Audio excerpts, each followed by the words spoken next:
നമ്മുടെ സ്കൂളിൽ നമ്മുടെ കോളേജിൽ നടന്ന ദൗർഭാഗ്യകരമായിട്ടുള്ള കാര്യം അത് മുഴുവൻ SFയുടെ തലയിൽ നിന്നും കേട്ടണ്ട. ഇല്ല. അപ്പൊ അങ്ങനെ മതി, അത്ര എടുത്താൽ. ഇങ്ങനെയുള്ള മോശത്തരം നടന്നിരിക്കുന്നു, പാടില്ല. 3 ഡസൻ പിള്ളേര് കോളേജിൽ മരിച്ചിട്ടുണ്ട് കേട്ടോ. ഒരൊറ്റ KSUക്കാരൻ മരിച്ചിട്ടില്ല, മുഴുവൻ SFIക്കാരാ. ഈ ജില്ലയിൽ എത്ര പേര്? തൊട്ടിപ്പുറത്ത് ഞാൻ പറയുന്നത് ഇതൊക്കെ പാടില്ലാത്ത കാര്യങ്ങളാണ്. പക്ഷെ പുണ്യങ്ങളാണ് ആരും നോക്കണ്ട കേട്ടോ. 3 ഡസൻ പിള്ളേരെ കോളേജിൽ കൊന്നിരിക്കുന്ന പ്രസ്ഥാനം വന്നിരുന്നിട്ട് ഒരു ദൗർഭാഗ്യം. അതേ ഈ ജില്ലയില് ജോസ് എത്ര പേര് SFIക്കാർ കൊല ചെയ്തെടുത്ത് തലയെ വെച്ചോണ്ടാ മതി. കാരണം കേരളത്തിലെ ക്യാമ്പസിനെ മുഴുവൻ ക്രിമിനൽ താവളങ്ങളാക്കി മാറ്റിയിട്ട് വന്നിരുന്നു ഇങ്ങനെ വർത്തമാനം പറയുന്നത് വസ്തുത തന്നെയാണ്. ഒരു KSUക്കാരൻ SFI കൊലപ്പെടുത്തിയിട്ടുള്ള പേര് പറ. ചലഞ്ചിങ് പറ.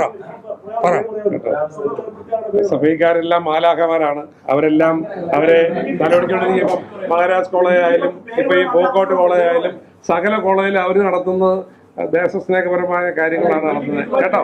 ഇപ്പം യൂണിവേഴ്സിറ്റി യൂത്ത് ഫെസ്റ്റിവലല്ല കേട്ടോ. അങ്ങനെയല്ല ആൻഡോ. എന്റെ ചോദ്യം സ്ട്രെയിറ്റ് ഫോർവേഡ് ആണ്.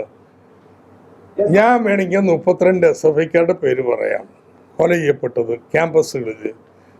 SFI കൊല ചെയ്ത വധിച്ച ഒരു KSU പ്രവർത്തകന്റെ, കോൺഗ്രസ് പ്രവർത്തകന്റെ പേര് പറഞ്ഞു.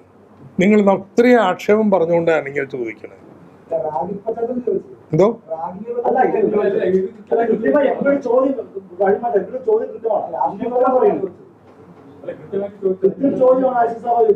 പോട്ടെ, ഈ ചോദ്യം പോട്ടെ.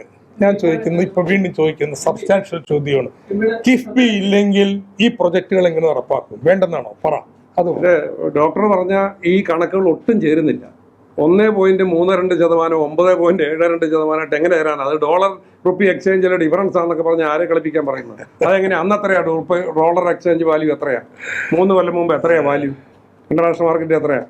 അപ്പൊ ഇത്രയും ഡിഫറൻസ് വായ്പ എടുത്ത് കേരളത്തെ കടക്കണയാക്കി ഇവിടെ ഉച്ചക്കഞ്ഞിയില്ല, പെൻഷനും ഇല്ല, സാമൂഹിക പെൻഷനും ഇല്ല, ഒന്നിനും പൈസ ഇല്ലാത്ത തരത്തിൽ കേരളം പൈസ അടയ്ക്കാൻ നിർവാഹമില്ലാത്തൊരു ഗതികേടിൽ എത്തിച്ചിട്ട്, അപ്പൊ അതിന് ഇതാണ് $30 എക്സ്ചേഞ്ചിന്റെ ഡിഫറൻസ് ആണ് എന്ന് പറയുന്നത് എന്ത് ന്യായമുള്ളത്? ശരി, അപ്പോൾ ഞാൻ സ്വല്പം കൂടി എക്കണോമിക്സ് പറഞ്ഞുതരാം. ശബരിമലയുണ്ട്. ശബരിമല അത് പറഞ്ഞില്ല. ശബരിമല കേന്ദ്ര സഹായം ഉപയോഗിച്ചിട്ടില്ല. അല്ല, ശബരിമല കേന്ദ്ര സഹായം ഉപയോഗിച്ചിട്ടില്ല. കണക്കുണ്ട്. ഞാൻ കണക്ക് തന്നെ കൃത്യം ലിസ്റ്റ് തന്നെ തരാം. അത് ഞാൻ ഓർത്തെടുത്തോണ്ടല്ല വന്നിരിക്കുന്ന കണക്കുണ്ട്. കേരളത്തിൽ എത്ര KSUക്കാരെ കൊലപ്പെട്ടിട്ടുണ്ടെന്നുള്ളതിനെ കണക്ക് നാളെ ഈ പ്രസ് ക്ലബ് ഇതേ സമയത്ത് ഇവിടെ വെച്ചാൽ സന്തോഷം. ചെയ്യണം. ഞാൻ പറയാം. ഒരാളുടെ ലിസ്റ്റ് നാളെ ഇതേ സമയത്ത് ഈ പ്രസ് ക്ലബ് പത്രസമ്മേളനം നടത്തി ഞാൻ പറയാം. ലോകത്തെവിടെയായാലും ഏത് സമയത്തും 24 വാർത്തകളും ഓഗ്മെന്റഡ് റിയാലിറ്റി പാക്കേജുകളും എക്സ്പ്ലെയിനറുകളും വിശദമായി കാണാൻ ഞങ്ങളുടെ YouTube ചാനൽ നിങ്ങൾക്ക് സബ്സ്ക്രൈബ് ചെയ്യാം.